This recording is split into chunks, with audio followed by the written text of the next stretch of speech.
What are your thoughts on the traditional Western medicine that the United States is so fixated on versus, and I think they've gotten a little better where they've started to accept other forms of medicine as well. But what do you think about the traditional sort of cause effect, sort of very sort of like take this drug, more less prevention, more dealing with symptoms and ameliorating symptoms. What are your thoughts on the whole system? Our medical system is absolutely the best when you have an acute problem. You need to get a surgery done, you need something, you have a serious inflammation and you have some infection. We have the best system. It is not designed for chronic diseases. It was never designed for chronic diseases.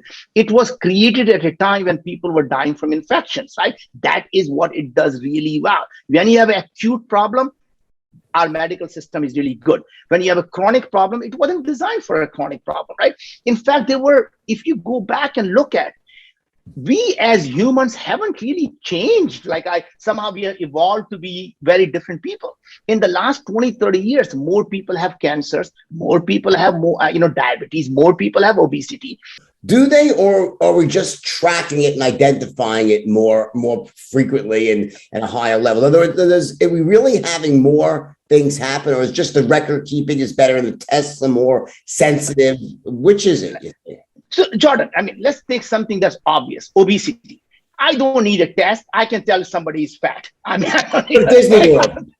Just walk through Disney World, right? And you can see all the fat people. Yeah. It always interests me. I travel around the world a lot, and it interests me why Americans, by and large, are some of the fattest people out there. It's really incredible when you go to other places like Italy and France, where they eat all day long and they eat pasta, and they're not overweight. And it's really interesting. Some are, but generally speaking, I would say the US suffers far more than other countries. Why is that? Well, so first of all, there are lots of reasons you could argue. One of them is obviously, remember, the closer we are to the nature, the more our gut microbiome is richer, right? So in a sense that every time we breathe, remember our oral microbiome right in our mouth, right? So when we're breathing, when we are with nature, when we're going hiking, the more we are out with the environment, we are smelling the cow dung, right? We're smelling the horse dung. These are all microbes. We are literally now enriching ourselves. So more we are actually becoming industrialized. That's one problem. Second thing is the way we starting to grow our food is all full of pesticides, full of insecticides, and full of antibiotics in our meat. And when we are eating that food, all of that goes into our gut, right? Guess what happened? It kills all the microbiome. So now we have essentially a very, very sick microbiome, which is called dysbiosis. That means your microbiome is not producing all the nutrients your body needs, right? So that's one part of it. Other part of it is a lot of stress that is in the society in America. So when you have stress, it releases the hormones that actually also affect your gut. So your gut changes your brain and your brain changes your gut. So all of those things combined. So if you look at the people, it's not that people in Europe take more vacation. They tend to be much more in that, much more, I guess, less stressful. And I think in terms of growing the food, I think there are a lot more regulations around how much of the things they would tolerate than compared to America. We are mass scale production of everything. And to large extent, all of those are problems, right? Even dishwasher liquid.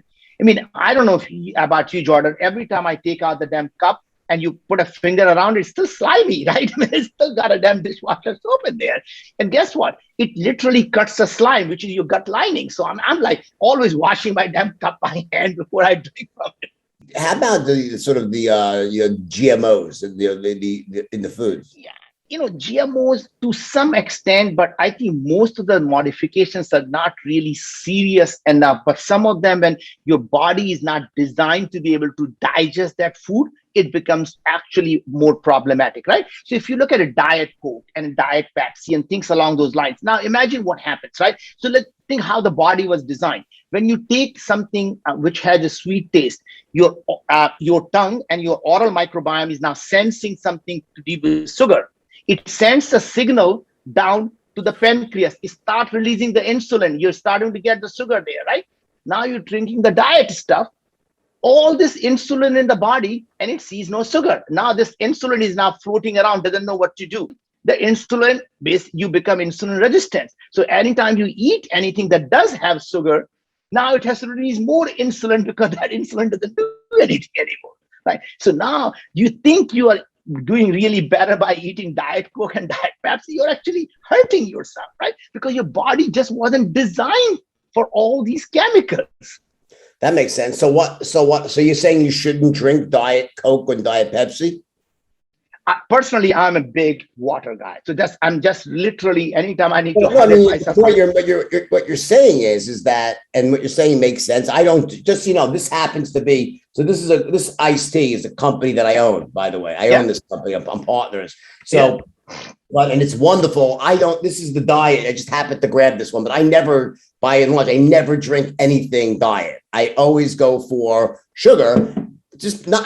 I don't do it for health reasons. I do because I don't like the taste. I don't like the taste of diet. To me, it doesn't taste as good. So I'll drink Red Bull with sugar, regular Coke. I guess my question is I always said to myself that it almost like drinking diet soda makes you fatter because it doesn't satiate you at all, and all it does is make you hungrier. Where if you drink a Coke with the sugar, at least you get a little bit of you're not hungry again for a little while. Maybe it's not the best thing to do. So to me, it made no sense that it's sort of like, you're almost like not accomplishing. I mean, I guess you're hydrating a little bit.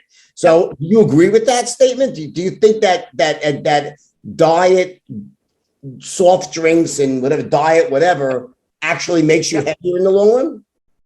It does. I mean, so what happens is, we're talking about insulin. Insulin itself is a very inflammatory compound. So insulin sitting in your body is going to cause inflammation, and obesity and heart disease and diabetes are essentially inflammatory diseases, right? So insulin in itself is actually an independent reason to get heart disease. It's directly related to obesity. And that's the reason they call them diabesity. Diabetes and obesity, they go together. Right?